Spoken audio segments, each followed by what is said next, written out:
Membahas tentang HAM dan negara adalah materi yang menarik.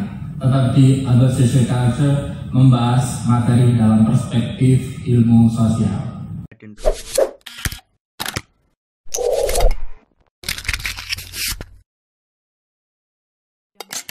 Oke, baik, ketemu lagi dengan saya Reza Al-Arya. Hari ini kita akan coba membahas materi tentang negara, hukum, dan HAM.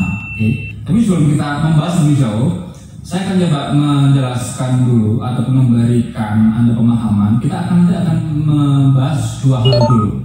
Oke. Apa itu? Satu, kita akan bahas tentang korelasi dulu. Ya, korelasi tentang apa? Tentang negara hukum dan HAM. Dan yang kedua, kita akan coba melihat indikatornya antara negara, hukum, dan HAM. Oke. Jadi sampai sini materi tentang negara, hukum, dan HAM itu materi yang bisa dipisah ataupun ditambahkan seperti puzzle gitu. Baik, saya akan coba mengawali dari pembahasan korelasi dulu tentang negara dan negara hukum dan HAM maksud saya.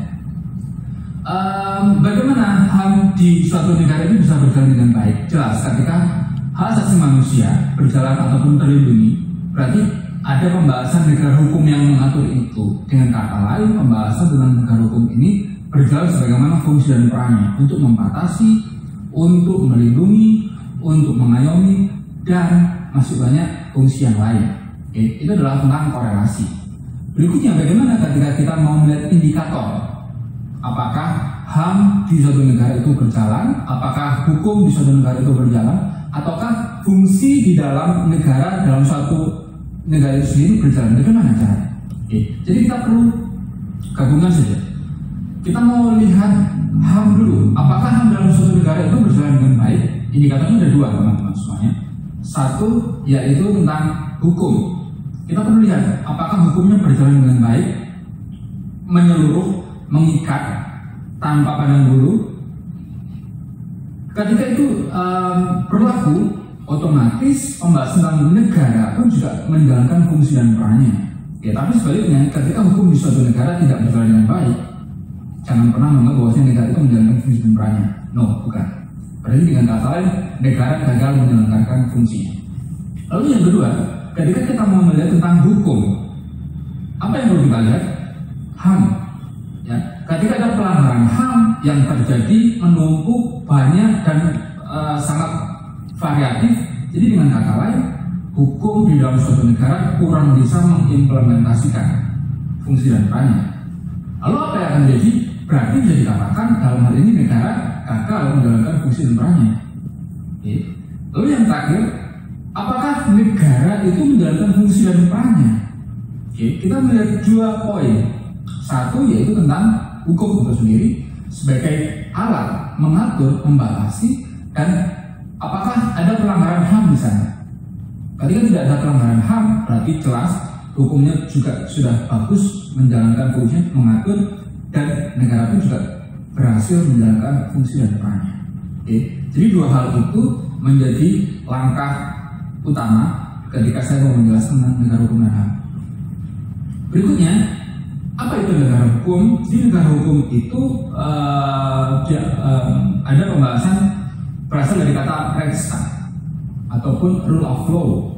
Ya, kalau di Indonesia kan adalah negara hukum. Oke. Apa itu artinya? Negara hukum adalah proses penyelenggaraan kekuasaan pemerintah berdasarkan hukum yang berlaku. Jadi jelas ya, dalam hal ini nggak bisa semena-mena. Ketika Anda melihat hari ini contoh-contoh kronologi dan sebagainya yang berkaitan dengan penyelewengan hukum, penyelewengan aturan dan sebagainya, jelas. Berarti negara hukum tidak bisa berjalan, tidak bisa berfungsi dengan bagus. Oke. Lalu apa landasan dasarnya? Landasan dasar ketika kita membahas tentang negara hukum, Anda juga bisa melihat pada Undang-Undang Dasar Pasal 1 ayat 3 yang di amandemen versi 3, yang di amandemen ketiga. Itu adalah dasar hukumnya. Oke. Berikutnya, pembahasan negara hukum itu juga erat dikorelasikan sebagai masyarakat yang sempurna. Kenapa masyarakat sempurna? Jelas dong, ketika masyarakat sempurna itu masyarakat yang menjalankan fungsi dan perannya masing-masing.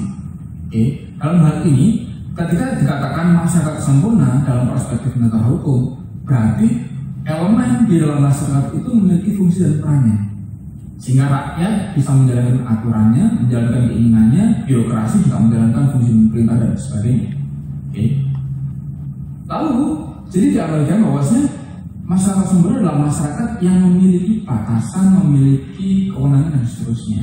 Jadi ketika Anda jangan pernah mengharapkan masyarakat sempurna ketika ada saling ketumpang tindihan antara hukum, antara pemangku kekuasaan, antara rakyat dan sebagainya. Oke. Lalu yang berikutnya yang saya juga perlu sampaikan adalah tentang esensi negara hukum. Ya, penyelenggara negara itu hukum itu memiliki nilai esensi. Apa saja itu? Ada nilai akomodatif. Artinya adalah nilai yang memberikan penyerapan atas kemauan siapa? Kemauan rakyat. Jadi dalam hal ini negara memberikan wadah, menyerap aspirasi yang diminta, yang diinginkan oleh rakyat. Oke. Berikutnya adaptif. Adaptif ini adalah memiliki pengertian menyesuaikan. Jadi negara hukum itu bisa mampu menyesuaikan. Kenapa kok menyesuaikan?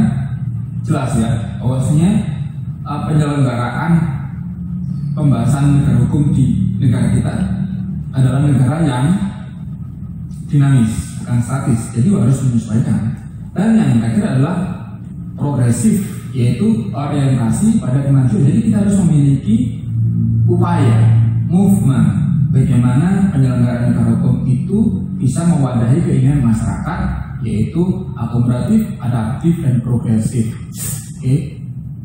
Saya rasa dalam hal ini Anda bisa melatih ataupun memahami apa yang saya jelaskan dengan cara membayangkan atau cari nih coba contoh kasus yang berkaitan dengan 3 poin itu tadi. Mana sih bagian yang sifatnya akomodatif, mana bagian yang sifatnya adaptif dan progresif. Oke. Saya rasa ulasan singkat tadi saya bisa berharap kepada Anda agar dari apa yang saya katakan bisa memberikan pencerahan dan manfaat bagi kalian dalam memahami topik pembahasan. Oke. Ingat, apa yang saya sampaikan ini sifatnya adalah ulasan, review ringan, singkat. Saya menginginkan tadi Anda, Pak, atau ya, saya mau minta yang versi lengkap dong. Itu nggak bisa, tadi Anda harus menggunakan dengan saya. Berarti Anda harus turut serta membaca, menggali informasi dan masih banyak yang lainnya.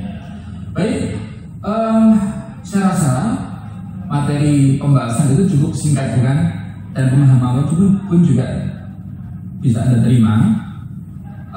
Pesan saya adalah terus belajar, implementasikan apa yang kalian tahu dan jadilah bagian dari agen perubahan social movement agar apa yang kita pelajari bisa bermanfaat. Oke, saya rasa itu materi yang bisa saya sampaikan. Saya akhiri. Assalamualaikum warahmatullahi wabarakatuh.